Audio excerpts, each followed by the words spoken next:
and welcome to the Cultivating Calmness Podcast. I'm your host, Kaela Vance, and today we're going to be talking about understanding OCD.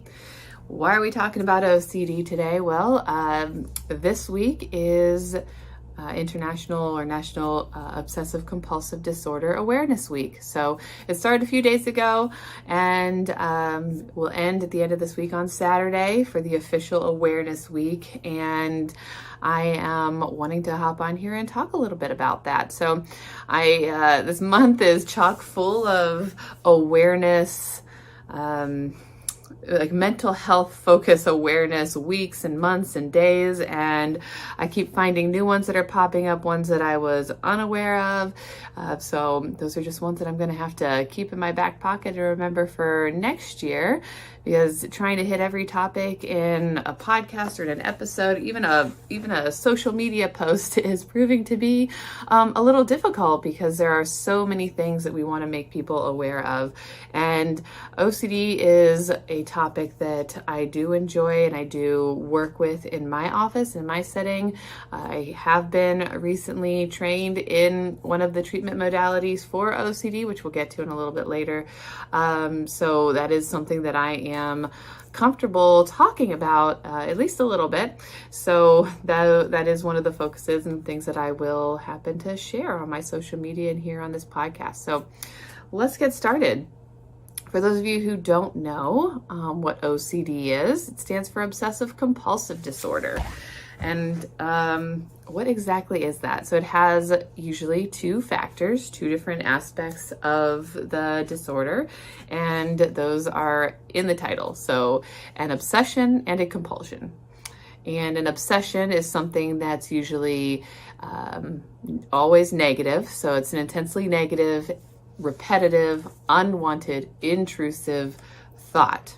So that means these are thoughts that come into your mind that are not wanted. You don't want them there. They aren't pleasant. They don't make you feel good. And those are usually then combined with feelings of fear, doubt, distress, danger. Negative feelings are associated with those thoughts. Along with those obsessions or thoughts come compulsions. Compulsions are excessive, repetitive, typically thought of as behaviors, but also can be thoughts that a person tries to use or do to neutralize or stop an obsession or the distress that they're feeling, to make it go away. So we have the obsession to something that you fear is going to happen, and then you have the compulsion that you try to do to make the fear go away. Does that make sense? And oftentimes these things can be like misunderstood. So I'll talk a little bit more about that here soon. But in most cases, people suffering from OCD recognize that their thoughts and compulsions are irrational, but not always. Especially in children. When we see OCD in children, it's not always easy for them to recognize that what they're thinking and doing is not normal, not within the range of normalcy, I guess I would say. And so it can be harder for children and for adults working with children to get them to stop something.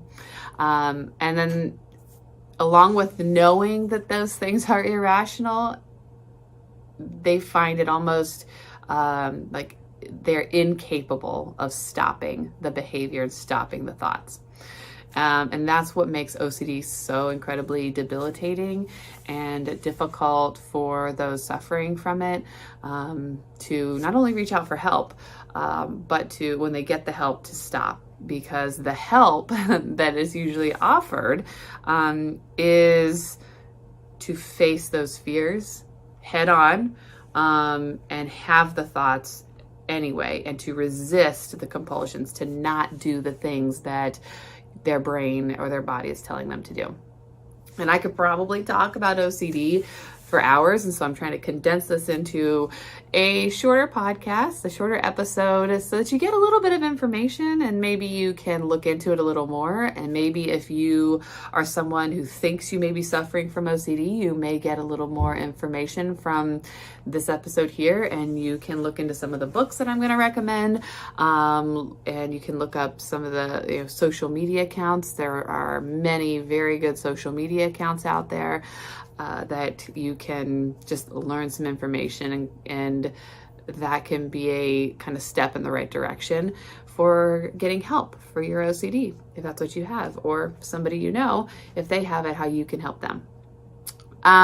So I started becoming interested in OCD probably a few years ago. I started out working, several years ago, I'd been working with just children, and the more I worked with children in trauma specifically, the more I found that I was seeing more intensely anxious symptoms. And at the time it felt like, is this anxiety or is this something else?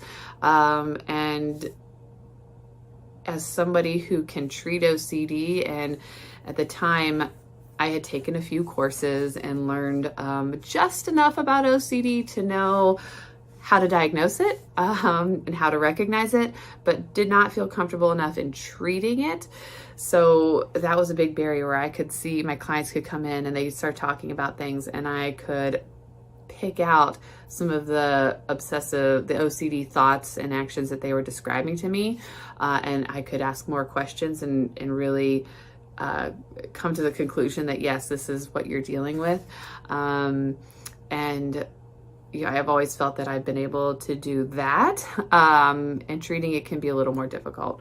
So I have former and current clients dealing with OCD, and I have at least one family member that I know of that has suffered from OCD and has been willing to share that information with me. And so I know from those perspectives, clients, families, friends who have OCD, that it is incredibly debilitating and very difficult to manage, especially if you've never had treatment and you don't know how to make these thoughts and actions go away so that you can function normally.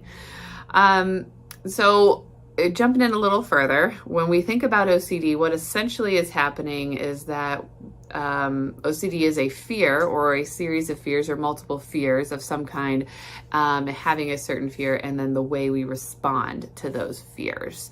And what people are trying to do is trying to make the fear go away, and that's where the compulsions come in. And the way the main form of treatment, the more highly recommended form of treatment, is called ERP. That's exposure and response prevention therapy.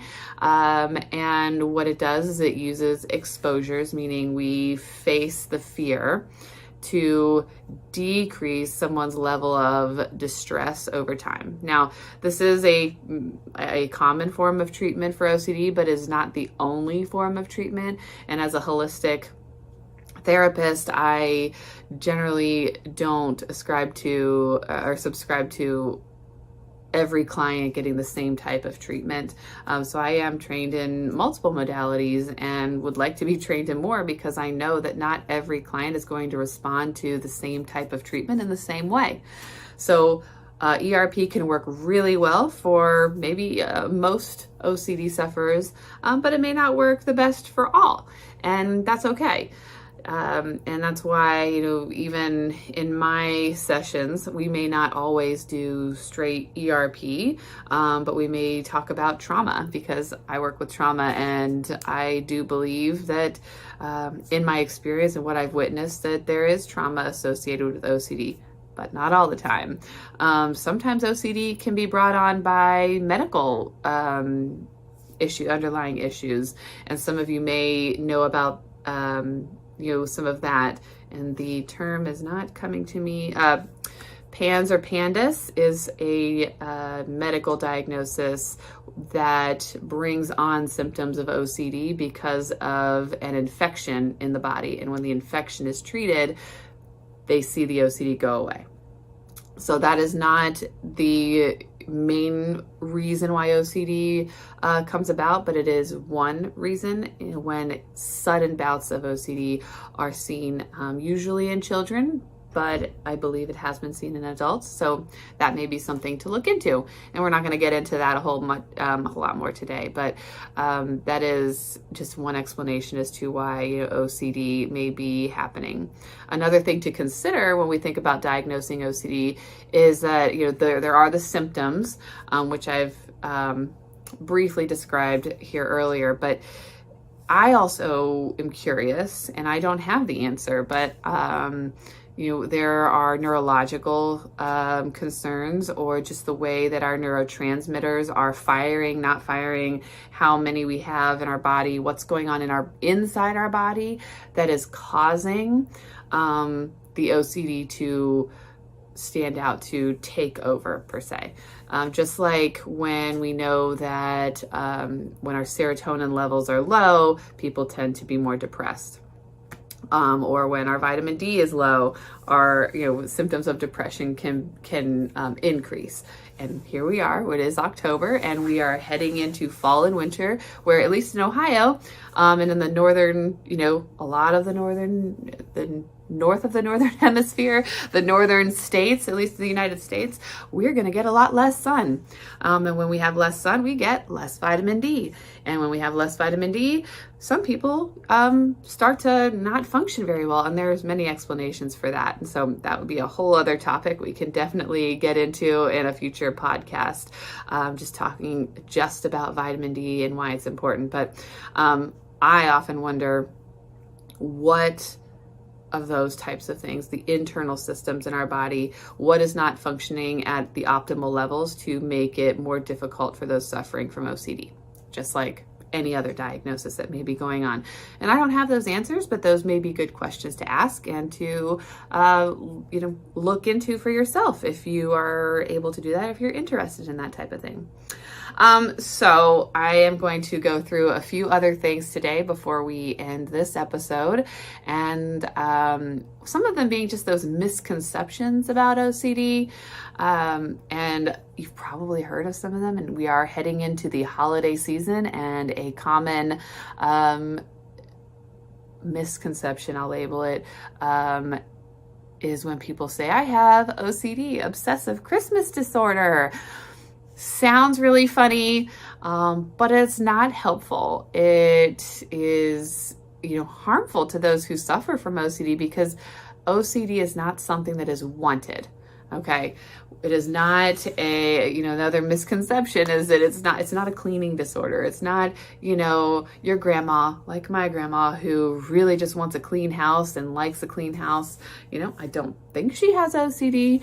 That's never been something that has been brought to my attention or that I've thought about, but she does like her house to be clean. That doesn't make her, that doesn't mean she has OCD. People who like to be neat and tidy, people who line up their clothes or have things in a certain order, does not mean they have OCD. OCD is not something that people enjoy. So when you see people, celebrities on television, when you see a lot in the media, people making those comments, I'm so OCD, and they're laughing about it. Those who actually have OCD are not laughing about it. It's not fun for them. And when we make light of that, it can actually harm them and make it more difficult for them to get services or to get the help that they need, because people look at them as if like OCD is something they can choose. It's not something they can choose to have. It sometimes it just happens, and we don't necessarily always understand why, and we work to treat it and to help them be able to cope with it. I'm trying to think some other misconceptions, like being afraid of germs, or that you're only afraid of germs if you have OCD.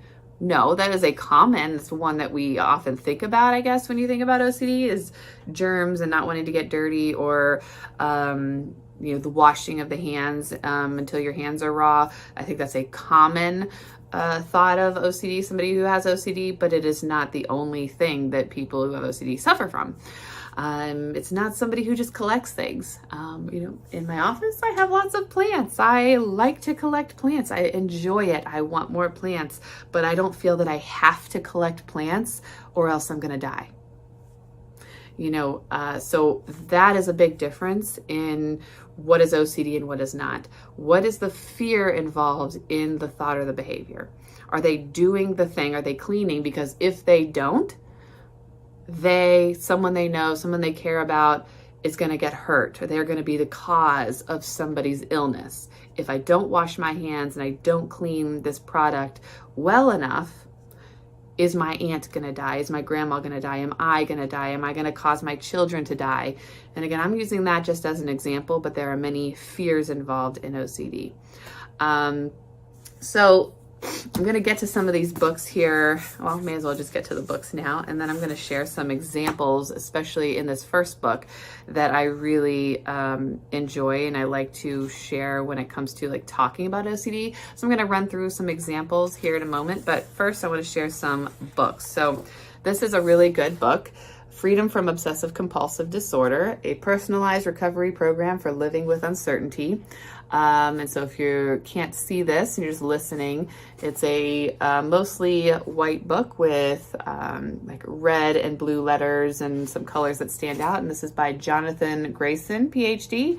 And going through this book, it can be for clinicians and for those suffering from OCD, or if you have a family member, you can read through this book and it goes step by step in a kind of addressing what OCD is, how to diagnose it, how to treat it, and how to kind of recover and stay free from OCD. So this one we're going to come back to. And I don't have all the books, the physical forms of all the books, so I printed a little cover on a few books just so if you're watching, you can kind of get a visual.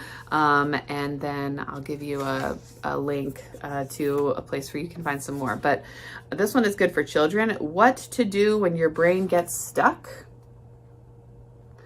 And this is written by Dawn Huebner and illustrated by Bonnie Matthews. So it's a kid's guide to overcoming OCD. I have read this and used this with clients before, and I have found that it is really helpful in describing OCD and what it is and what the treatment is like. Another one is Talking Back to OCD, the program that helps kids and teens say no way and parents say way to go, by John S. March and Christine M. Benton. So that's also another good book for OCD. As far as like treatment and like workbooks, one of the ones that I have is just exposure and response, prevention for obsessive compulsive disorder, a therapist guide. And there's a like workbook that you would work on like with your clients. So both of these kind of go hand in hand. And then I was looking for some more information to share with you. Before I did this, I found a website listing some books, many I had not heard of, but now they're on my list to read. Books for OCD, either about OCD or people like memoirs, people who have had OCD or have characters in them with OCD. But the website was Broke by Books, like I spent too much money, broke, BROKE, brokebybooks.com. And then they had a list of 20 books for OCD. So look that up and you can find some really good books on OCD. I think the ones that I shared here today are all on that list and more. And so I know I've added some to my list already that I'm going to go back to and try to read. So to get to some things that help diagnose and help you to maybe understand, I'm just going to go through a quick list. And so we often have themes in OCD. Themes are like topic areas. So I will go through some of the themes for obsessions, and then, I'm going to pick a category or two and just list off some of the things here in this list. And I found that I've done this with clients in the past. There are assessment tools. This is not technically an assessment tool, but I find it helpful to identify what it is that clients have going on, and then we can use that to help in the diagnosis process. So themes in OCD are things like aggressive obsessions, sexual obsessions, contamination, religious, obsessions about harm, danger, loss, or embarrassment, superstitious or magical obsessions, health and body focused obsessions, perfectionistic obsessions, and then some neutral obsessions. So that's just what this author has categorized them into. And so there can be more, but these are some of the ones that he's identified. And so if we go into some of these, so I will start with one that's really difficult and one that often is not brought up in session for fear of what the clinician is thinking or what the clinician can do.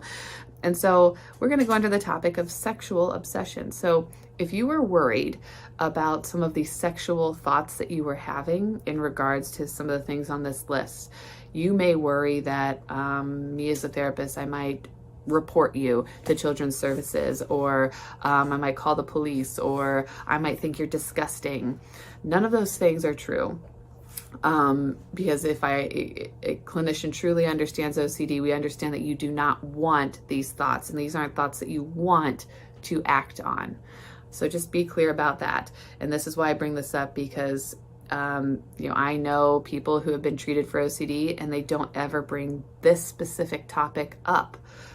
And that's just one of them, because of some of those fears, right? You're going to think XYZ about me and something bad could happen because I'm telling you about these specific obsessions or compulsions that I have. So having obsessive thoughts about sex with children or animals, incest, forbidden or perverse thoughts or images and impulses, having thoughts about acting out sexually towards others. Now, these are just thoughts. These are not actions. These are these are thoughts that come up. Again, remember, they're intrusive, repetitive, negative, and unwanted thoughts that come into people's minds. And when that happens, they then go to a compulsion to try to make the thought go away. Does that make sense? So try to understand, just trying to help you understand that. Contamination is one that I think most people understand, right? The fear of dirt, germs, bacteria, viruses, greasy items, sticky substances, broken glass, poisonous plants, contact with animals, etc. Religious obsession. So things that like being deliberately sinful or blasphemous, fearing or having acted sinfully or unethically. I've seen that quite a bit. Doubting your own faith or beliefs. So that can be an obsessive thought that, you worry about whether you actually do believe in God or not. You have thoughts about being possessed, or you have unacceptable thoughts about religious figures, or religion and deities. So again, these are things that most people don't necessarily think about, but these are obsessions that people struggle with. Having obsessions about bad luck. Having obsessions about certain words, names, or images being able to cause bad luck. And so like having lucky numbers, lucky or unlucky numbers, lucky or unlucky colors, objects, possessions, people. So things that you may be traits of OCD, but don't give you a diagnosis of OCD. You may be one of them. I know that I can do this, and there's no apparent reason. I don't necessarily think anything bad's going to happen, but again, traits and not a diagnosis, and not even necessarily something that it would be defined as OCD. Would be like if you're in the car and you have to have the volume number at a certain number. It has to be on an even number, not an odd number, or else what? And do you believe that? Do you believe something bad's going to happen if it's not on an even number and it's on an odd number? I know a lot of people who do that. And does that mean that they have OCD? No. Let's see. So that's just a handful. So compulsions are very similar. So some of the themes are like decontamination, checking compulsions. That's a big one. Magical or undoing compulsions, perfectionistic compulsions, counting, touching or movement, Mental compulsions, that's a big one that is often misunderstood. Protective compulsions, body-focused, hoarding or collecting compulsions, grooming impulsions, and self-mutilative impulsions. So let me give you an idea, if you're looking at it, what this looks like. So it's a list, and there's numbers on here, 1 through 5, 1 indicating this doesn't really interfere with your life, and 5 meaning it interferes with your life an extreme amount. So checking compulsions, like you have to check the door that is locked over and over and over and over and over again. So you're not just checking it once. You don't like walk to the car and go, oh, did I lock the door? And walk back and check the door again. And then you go back to your car. But you do it repeatedly, 3, 4, 5, 20 times. Can you imagine how much time that would take? You know, if you have to check your door, or you have to go check your stove, and your brain tells you you already checked the stove is turned off, but you have to go check again, because what if the stove isn't off? What if I burn my house down? My life will be over. It'll all be my fault, right? These are the problems that people face when they have OCD, and these are the compulsions. The compulsions they have to keep doing until it makes them feel relief. So cleaning compulsions, you know, like washing dishes, clothing, money, hands. Compulsions for, let's see, I did checking, filling out forms, filling and refilling, checking and checking and checking and checking the form. I've known people to have like writing, so the writing has to be perfect. And so if it doesn't look perfect, they crumple it up and they start again, and they start again, and they start again. Things have to be lined up just right. Cans in the refrigerator, all of the logos have to be facing a certain way, and they will do that for a while. Not just look at it and, okay, it's all good. No, I've done it. It looks good. I'm going to do it again. I'm going to do it again. Let's see. Only buying items that are perfect, returning items with minor flaws. That's under the perfectionism category. Moving your body or gesturing in a certain way. Gazing or thinking of certain numbers or words to cancel others out. Washing off bad ideas. Performing actions or movements in reverse. Let's